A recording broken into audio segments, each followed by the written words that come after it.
Père des pauvres. Oui, il faut savoir être pauvre pour accueillir les dons de Dieu. Heureux les pauvres en esprit. Viens, dispensateur des dons. On les a rassemblés sous 7 dons, vous le savez, en lien avec le texte d'Isaïe. Je vais les reprendre et peut-être qu'on peut se demander chacun, chacune, eh bien, quel est le don tout particulier dont moi j'ai besoin. La sagesse de Salomon déjà, qui permet de discerner, faire les bons choix. Le don de sagesse. Puis le don d'intelligence permet de comprendre les choses, les situations, la parole de Dieu aussi, en profondeur, un peu comme les disciples d'Emmaüs. Alors il leur fait comprendre, il leur fait entrer dans l'intelligence des Écritures. Demandez-nous aussi ce don d'intelligence, pas d'intellectualisme, d'intelligence. Le don de conseil, oui, par l'Esprit Saint, de manière de motion intérieure qui nous dit oui, il faut que je fasse attention à ça, ou c'est plutôt ça. Le conseil aussi par les autres, l'Esprit parle à travers les autres qui me conseillent. Savoir demander conseil. Et nous-mêmes, peut-être, on a ce don pour conseiller les autres. C'est un service. Le don de conseil, il va avec le don de force. Parce que des fois, on nous a conseillé, mais après, il faut choisir. Voilà, et là, des fois, il faut la force de la décision.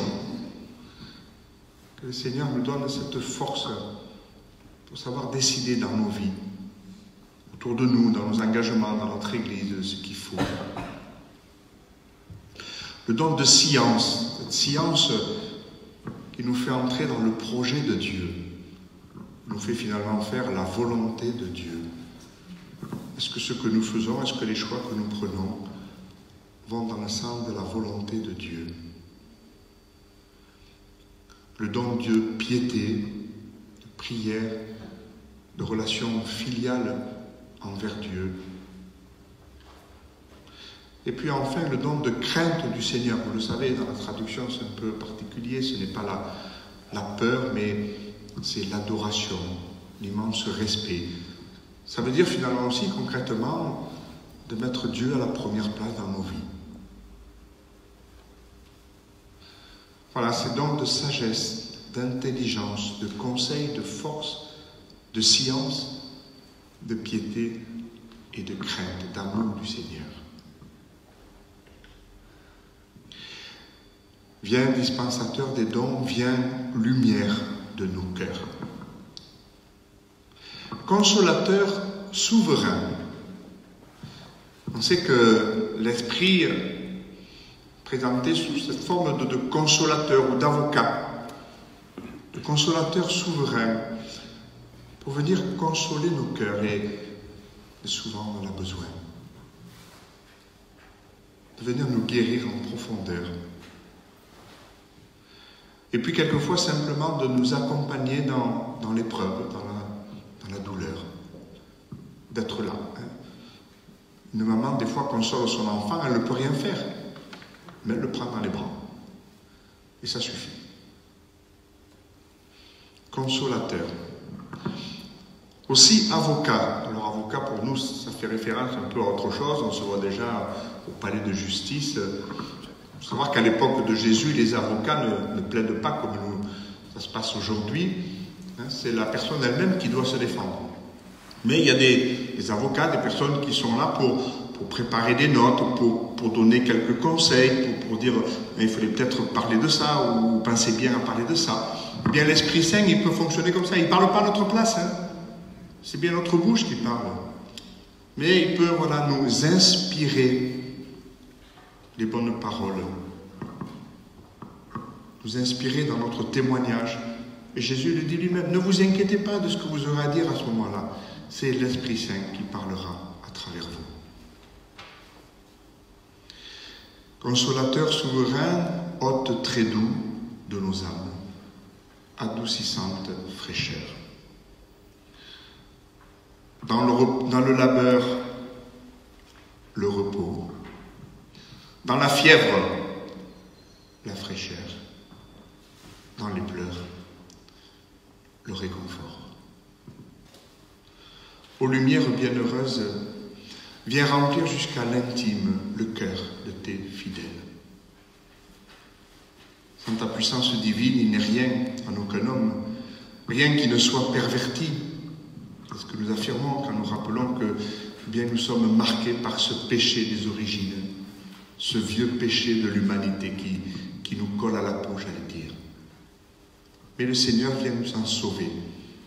Vous le savez, dans l'Évangile selon saint Jean, au moment où Jésus apparaît ressuscité, en même temps, il souffle sur eux pour leur donner l'Esprit Saint. Recevez l'Esprit Saint. Et de suite, tout homme à qui vous remettrez les péchés, ils lui seront remis. Cet esprit consolateur, cet esprit qui guérit, cet esprit qui pardonne. Dans la formule de confession, dans la formule d'absolution du prêtre, il est rappelé, Dieu a envoyé l'Esprit Saint pour la rémission des péchés. Là aussi, dans ce qui suit, peut-être pour nous, qu'est-ce qui nous concerne le plus ? Lave ce qui est souillé, baigne ce qui est aride, guéris ce qui est blessé, assouplis ce qui est raide, réchauffe ce qui est froid, rend droit ce qui est faussé. À tous ceux qui ont la foi et qui en toi se confient, donne tes 7 dons sacrés, ceux que nous avons évoqués. Donne mérite et vertu. Saint Paul aussi nous en parle, on l'a entendu à travers les fruits de l'Esprit Saint. Alors ça, ce n'est pas des dons à demander, ce sont plutôt des fruits qui sont là à savoir reconnaître. Nous portons déjà ces fruits, il y a peut-être des fruits particuliers que nous portons, ceux dont nous pouvons faire partager, profiter les autres, les partager. Je vous rappelle ces fruits de l'Esprit Saint que Saint Paul nous indique dans cette deuxième lecture. L'amour, être des artisans d'amour, des bâtisseurs d'amour. La joie, la paix, la patience, la bonté, la bienveillance, la fidélité, la douceur, la maîtrise de soi. Donne mérite et vertu, donne le salut final, donne la joie éternelle. Oui, Esprit Saint, tu es l'Esprit de Dieu qui nous fait partager la vie même de Dieu, qui nous fait entrer en Dieu. Donne-nous cette joie pour l'éternité. Amen.